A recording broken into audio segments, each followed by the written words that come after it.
உங்கள் தந்திவன் தொலைக்காட்சியில் சின்ன திரையின் சிங்க பெண்கள் மாலை 7 முதல் 8 மணி வரை காணத் தவறாதீர்கள்.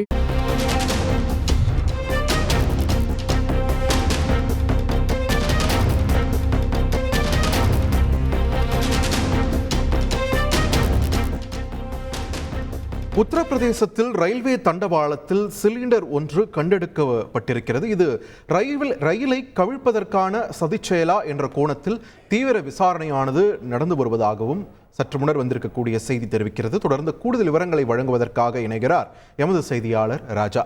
ராஜா, வணக்கம். இந்த சம்பவம் உத்தரப்பிரதேச மாநிலத்தில் எங்கு நடைபெற்றது? விசாரணையோட முதற்கட்ட தகவல் நமக்கு சொல்வது என்ன? வணக்கம். உத்தரப்பிரதேச மாநிலம் கான்பூரிலிருந்து பிரகராஜ் நோக்கி சரக்கு ரயில் வந்து கொண்டிருந்த பொழுது பிரேம்பூர் ரயில் நிலையம் அருகே சிறிது தூரத்தில் சிலிண்டர் தண்டவாளத்தில் இருப்பதை லோகோ பைலட் கண்டறிந்துள்ளார். உடனடியாக நடவடிக்கை எடுத்து அவசர பிரேக் போட்டு சிலிண்டர் முன் ரயிலை நிறுத்தி இருக்கிறார். சிலிண்டர் கிடைப்பது குறித்து தகவல் உடனே அதிகாரிகளுக்கு தெரிவிக்கப்பட்டிருக்கிறது. தகவல் கிடைத்தவுடனே ரயில்வே துறை அதிகாரிகள் உஷார்படுத்த அதிகாரிகள் சம்பவத்திற்கு வந்து சோதனை மேற்கொண்டனர். சிலிண்டரை சரிபார்த்து பாதையிலிருந்து அதை அகற்றினர். கான்பூர் இந்த சம்பவம் வந்து அதிகாலை 5:50 மணி அளவில் நடைபெற்றிருக்கிறது. சிலிண்டர் ஆய்வு செய்தது இது காலி சிலிண்டர் என தெரிய வந்திருக்கிறது. ரயில்வே அதிகாரிகள் விசாரணைக்கு உத்தரவிட்டிருக்கிறார்கள். சிலிண்டர் வைத்துள்ள நபரை தேடும் பணியானது நடைபெற்று வருகிறது. இந்த சம்பவம் இது முதல் முறையாக இல்லை.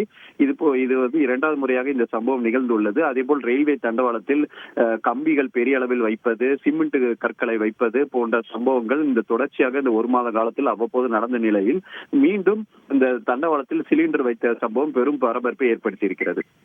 நன்றி ராஜா, உங்கள் விரிவான தகவல்களுக்கு.